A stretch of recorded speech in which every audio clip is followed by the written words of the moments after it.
Hello friends, welcome to my channel. उम्मीद करती है आप सब खुश होंगे, आबाद होंगे और अपने अपने घरों में महफूज होंगे। तो फ्रेंड्स, आज के वीडियो को हम स्टार्ट करते हैं। और आज जो मैं टॉपिक लेकर आई हूँ, ये टॉपिक हर मैरिड लेडी या हम कह सकते हैं कि शादीशुदा औरत की ज़िंदगी में बहुत ही अहम टॉपिक है, जिस पे हमें बात करना बहुत ज़रूरी है। जब भी किसी लड़की की शादी होती है और जब वो ससुराल में जाती है और उसके साथ बहुत सारी उसकी एक्सपेक्टेशंस भी होती हैं और उसकी एक नई ज़िंदगी की शुरुआत होती है। लेकिन उस नई ज़िंदगी में हर कदम पे उसके लिए जिनके साथ उसको डील करना है वो सब नए लोग रहती हैं। तो ये एक बहुत ही बड़ा चैलेंज होता है कि नए लोग, नई सोच, और हर इंसान जो है एक फैमिली में अलग अलग सोच रखता है। उसका अलग अलग तरीके से किरदार होता है, अलग अलग सोचने का नज़रिया होता है। तो हर इंसान को किस तरीके से हमको डील करना है, ये एक लेडी के लिए बहुत ही बड़ा चैलेंज होता है।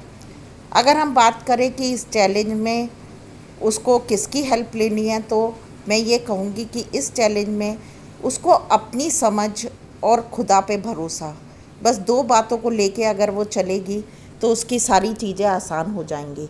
सबसे बड़ी बात यह है कि जब भी आप किसी घर में शादी होकर जाती हैं तो आपको एक अच्छी सोच के साथ उस फैमिली में एंटर करना चाहिए। क्योंकि कई बार क्या होता है कि हमारे घर से ही बहुत सारे हमारी घर की जो लेडीज़ ही होती हैं, शादी से पहले ही कई तरीके की ऐसी नेगेटिव चीज़ों को जिस लड़की की शादी होने वाली उसके दिमाग में डाल देती हैं कि सास का रवैया तो ऐसे होता है, नंद का रवैया तो ऐसे होता है और पति को ऐसे हैंडल करना, बहुत सारी हिदायतें दे देती हैं। लेकिन वो सब अपने अपने एक्सपीरियंस के हिसाब से आपको बताती हैं। लेकिन आपको अपना अनुभव करना है। आप समझदार हैं, आपको खुद सोचना है कि मुझे अपने हस्बैंड को कैसे ट्रीट करना। आपको सोचना है मुझे अपने इन लॉज को, अपने सास ससुर को कैसे प्यार और इज़्ज़त देनी है। अपनी sister in law, brother in law, अपने ननंद और देवर को कैसे अपने छोटे भाई बहनों की तरह ट्रीट करना है। जब आप इस सोच के साथ उस फैमिली में एंटर होंगी तो आपके लिए कोई भी बात मुश्किल नहीं लगेगी।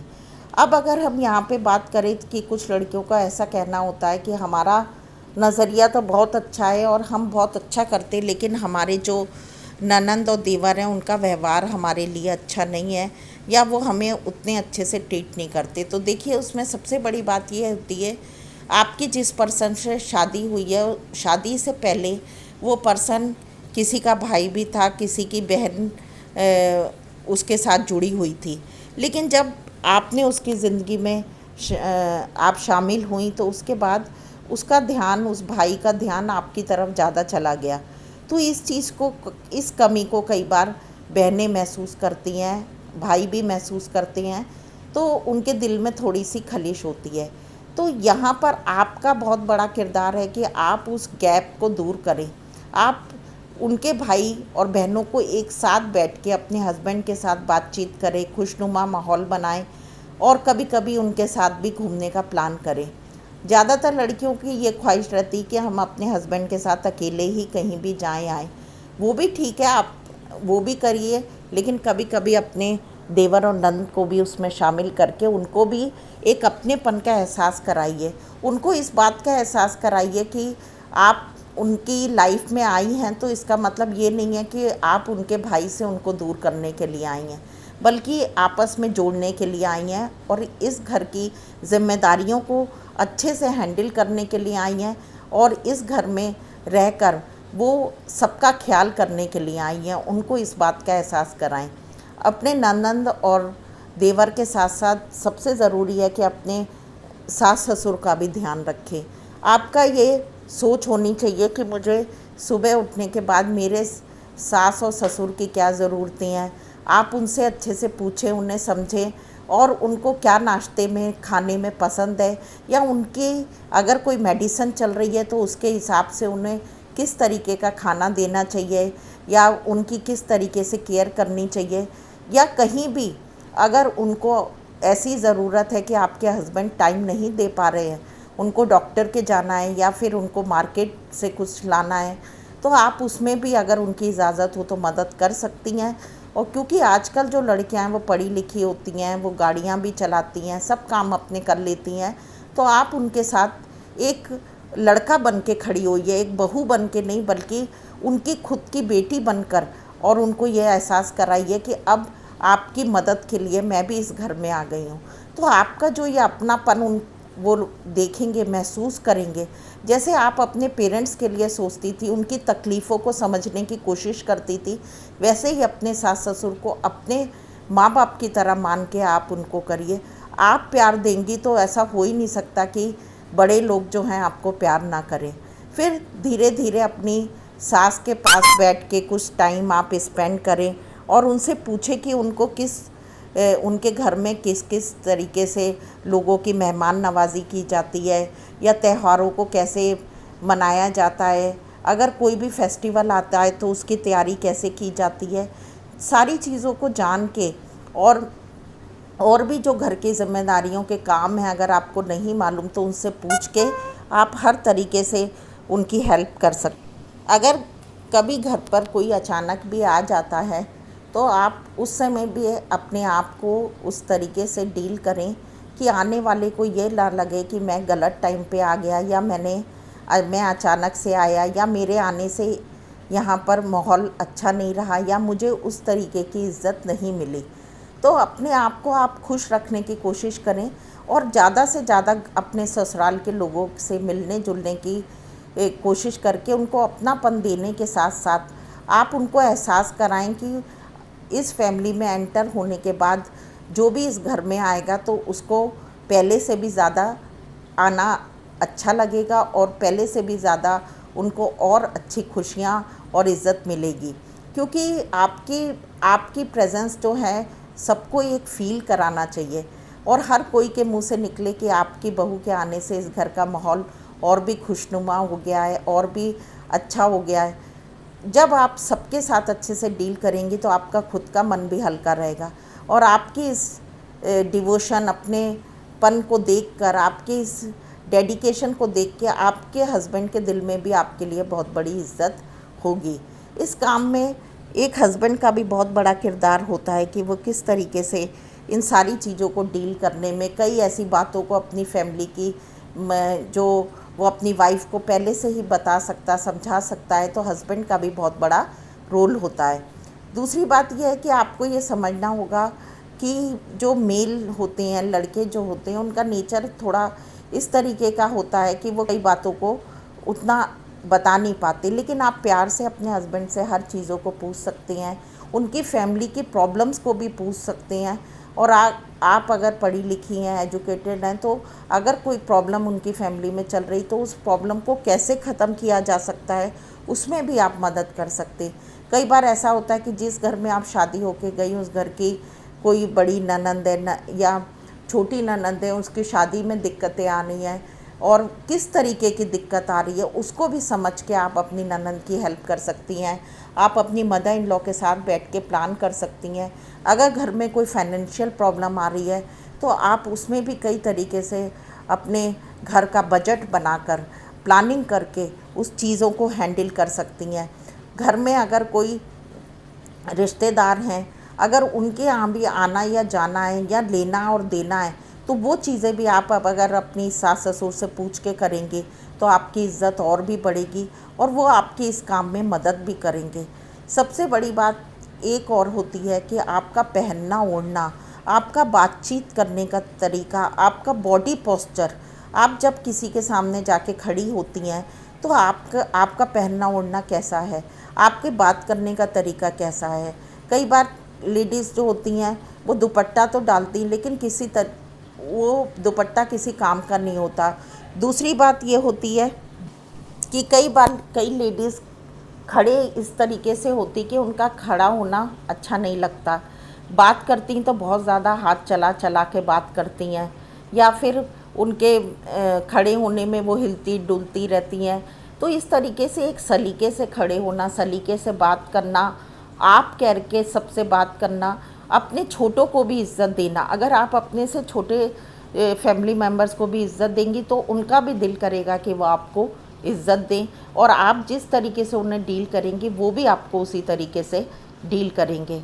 अगर घर में आप नई शादी होके आई हैं और आपको कुछ कुछ प्रॉब्लम्स फेस करनी पड़ रही हैं, तो या फिर कुछ ऐसी बात है जो आपको अच्छी नहीं लगी, तो अपनी छोटी छोटी बातों को आप कभी भी अपनी माँ से या अपने मायके में शेयर ना करें, खासकर अपनी खुद की भाभी से या किसी से। उससे क्या होगा कि अगर वो कोई सजेशन आपको देती हैं तो हो सकता है कि वो आपकी फैमिली के अकॉर्डिंग ना हो। और कभी कभी माँ लोग भी अपनी बेटी के प्यार में, या उनको ऐसा लगता है कि हमारी बेटी को तकलीफ़ है या हमारी बेटी को वहाँ पर अच्छे से उस तरीके से डील नहीं किया जा रहा ससुराल में जैसा हम लोगों ने रखा है। तो देखिए, घर में एक बेटी जब कुंवारी रहती तो उसकी ज़िम्मेदारी अलग होती, लेकिन जब वो शादी होके जाती है तो उसको और डबल ज़िम्मेदारियों को उठाना पड़ता है। तो ज़रूरी नहीं है कि जैसे वो शादी से पहले आराम में थी वैसे ही हर चीज़ की आराम वहाँ पर हो। लेकिन जब नए रिश्ते में जाते हैं तो ये सब चीज़ें मामूली होती हैं। हमें मेहनत से कभी भी घबराना नहीं चाहिए। अपनी सारी चीज़ों को सुबह से लेकर रात तक प्लान करना चाहिए।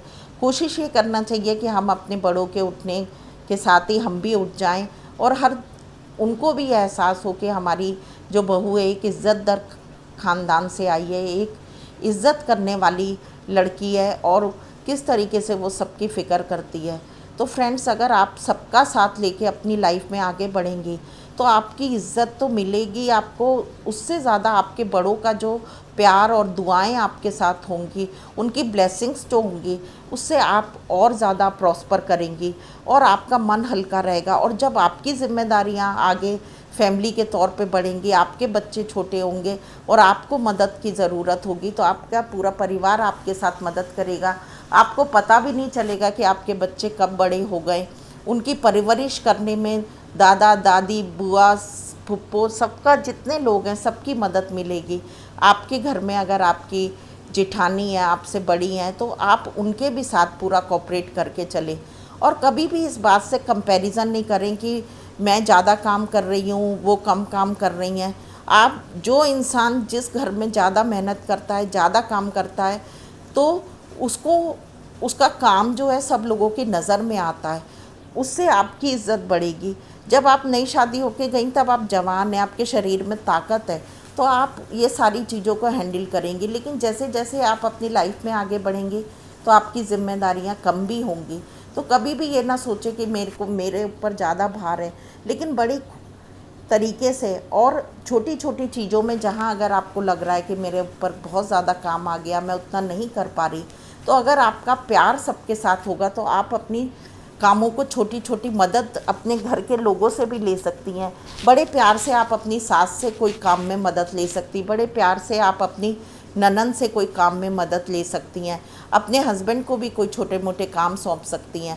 तो इस तरीके से आपको आपकी सब मदद भी करेंगे, आपको प्यार भी करेंगे, और जो इज़्ज़त आप अपने लोगों को दे रही हैं, अपने बड़ों को, और अपनेपन का एहसास कर रही हैं, उस फैमिली में आने के बाद आपने सबको यह एहसास कराया कि अब मैं इस परिवार की ज़िम्मेदारी उठाने के लिए आ गई हूँ, मैं तैयार हूँ, और मैं आप सबके लिए एक अच्छी बहू साबित होंगी, और उसके साथ साथ मैं इस घर में हर किसी की मदद कर सकती हूँ।